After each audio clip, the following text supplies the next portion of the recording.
Good morning friends, मैं Bhupesh Bansal, director Anand Prakash educational academy और आप लोगों का mentor for physics. Last lecture हम लोगों ने कवर किया था जिसमें हमने इलेक्ट्रिसिटी का 10th क्लास का जो चैप्टर है उसमें समझा था what is charge, what is static charge, how we can define whether a material is a conductor or a insulator. Today we will continue with the lecture, continue with current electricity. As we have discussed, current electricity is where we have free electrons and those free electrons can move easily through a material which is called conductor. Today we will discuss about current electricity, we will discuss various parameters in it. So let us start. Electric potential. Just like every other thing, electricity also is having a potential. What is that potential? How we can define it? Just note down. Electric potential is the work done in moving a unit positive charge. I am saying unit positive charge. Now, before I complete my definition, you may ask me why I am saying positive charge. Positive charge is that of proton. But if I remove an electron, then that becomes positively charged atom. And in electricity, we will only talk about positively charged particles or positive charge. That means although movement is that of electrons, but we will be considering movement of positive charge. So electric potential is the work done in moving a unit positive charge from infinity to a given point in an electric field. That means last year हम लोगों ने पढ़ा था what is work done. What is work? If I am moving a unit positive charge from infinity to a given point, I am doing some work. That work is called electric potential, or we write it by a capital V, is equal to work done upon charge. What is the unit of work? It is joules. Charge is coulomb. We have discussed it in the last class. And electric potential is volts, or we write it as V. This is electric potential. Now let us see if I am moving a unit positive charge or I am moving some charge from infinity to point A, and the electric potential is V1, and some other charge I am moving from infinity to point B, and the electric potential is at that point B is V2. Then there is a difference of potential between these 2 points. We call it as V2 minus V1. That is called potential difference. So what is the potential difference? It is the difference of potential between the two given points. Which potential? Electric potential. So difference of the electric potential at the two given points. And how we can define it? Work done in moving a unit positive charge from one point in the given field to another point is called electric potential. Same definition. Now instead of infinity, we are saying the 2 points in the field. So V2 minus V1. Formula remains same. V is equal to W upon Q. Now, is this measurable? Yes, because we have two given points. Between these 2 points, if we connect an instrument, we can measure it. The instrument is called voltmeter, and it is measured in volts. We have to connect it across these 2 points voltmeter and we can measure the potential difference. Next is electric current. Now, what is electric current? As we say, the current electricity is the flow of charge. We have seen it in the last class that the charge, if it is ready to flow, if free electrons are there, we get current electricity. So, flow of charge, rate of flow of charge is called current. Rate of flow of charge is called electric current. Now, what do we mean by the word rate of? We have again studied the word rate of in our earlier classes in 9th standard. Rate of change of speed, if you remember, is called acceleration. What does that mean? Change of speed upon time. Here we are saying rate of flow of charge. So Q is the charge which is flowing upon time is equal to current, which we designate by capital letter I. The unit of charge is coulomb, time is second, and unit of current is ampere.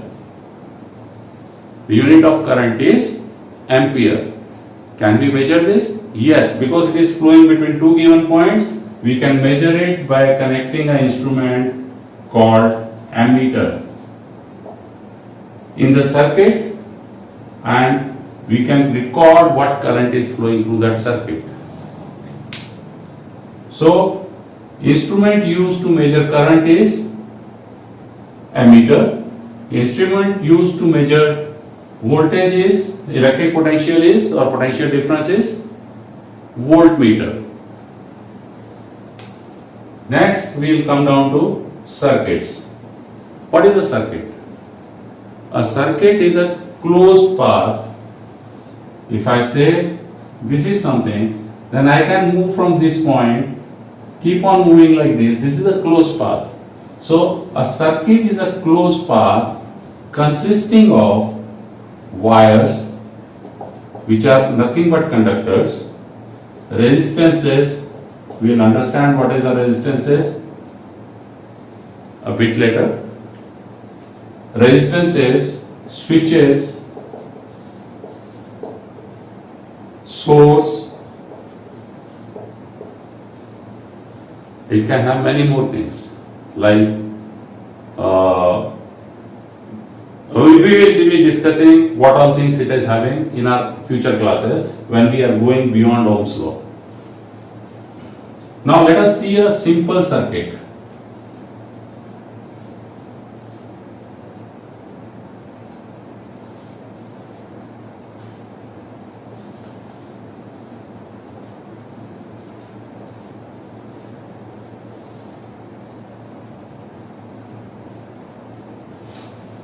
Now this is a switch, this is a source wherein we mark a positive and a negative. This can be a battery, a cell.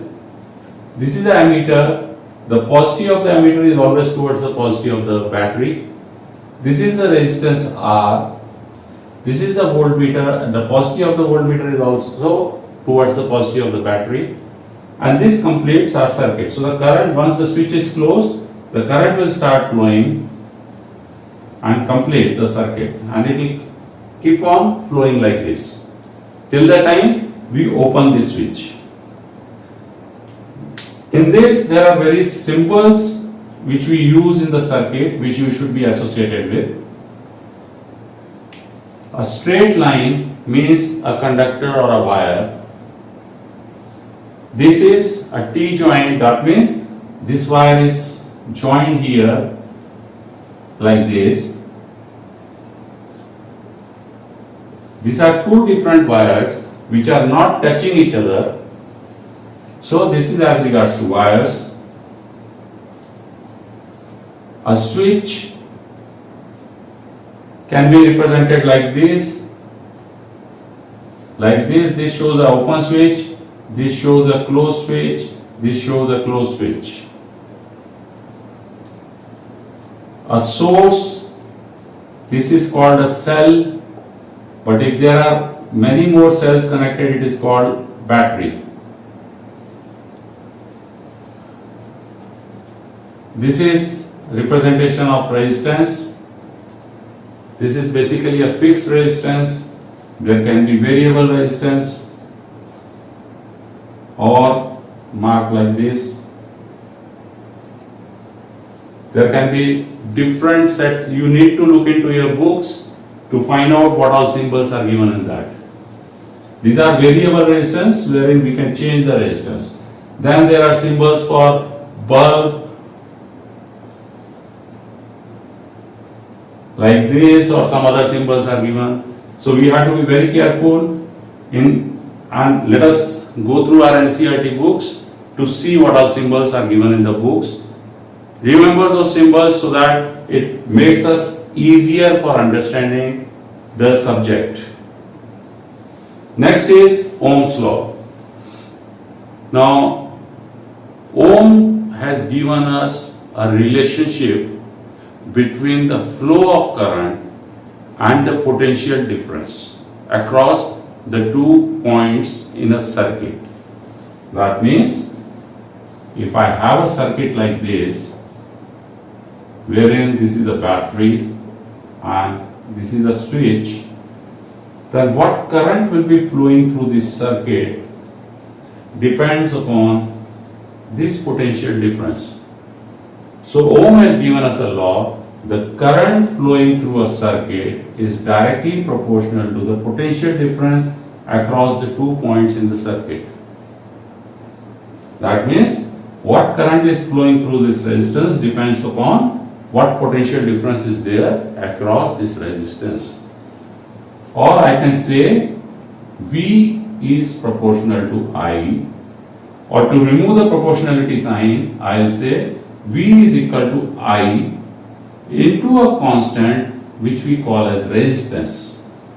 This resistance, हम लोग जब बात करते हैं resistance की, तो resistance का मतलब क्या होता है? To resist the change, to resist the flow of current is called resistance. So if this resistance is low, current flowing will be high. If resistance is high, current flowing will be less. If resistance is very very high, current flowing will be almost zero. If resistance is very very low, current flowing will be infinite, because there is nothing to control the current. So this is resistance. We will discuss this resistance further in our future classes, but till now V is equal to I into R. Now when we say this R defines what type of material is that. As I said, if R is very low, if R is very very less, then current is high, so it is a very good conductor. If R is less, when current is sufficiently there, it is a conductor. If R is sufficiently high enough but not very high, then it is called resistance. If R is very very high, that does not allow the current to flow, it is called insulator. Earlier we had defined conductor and insulator based on the availability of free electrons. Now we are defining insulator and conductor based on the resistance. This resistance depends on a few things which we will be discussing in our next lecture, and we will also understand why this resistance is important. So next lecture we will continue from here. We will see on what parameters the resistance is dependent on. We will see the combination of circuits, that is the parallel and the series circuit. We will see how the resistance changes in case of parallel circuit and the series circuit. and then continue further. Till then, keep enjoying, keep watching to the video tutorials, liking the video tutorials and subscribing to the channel, but don't forget to remain safe. Thank you very much.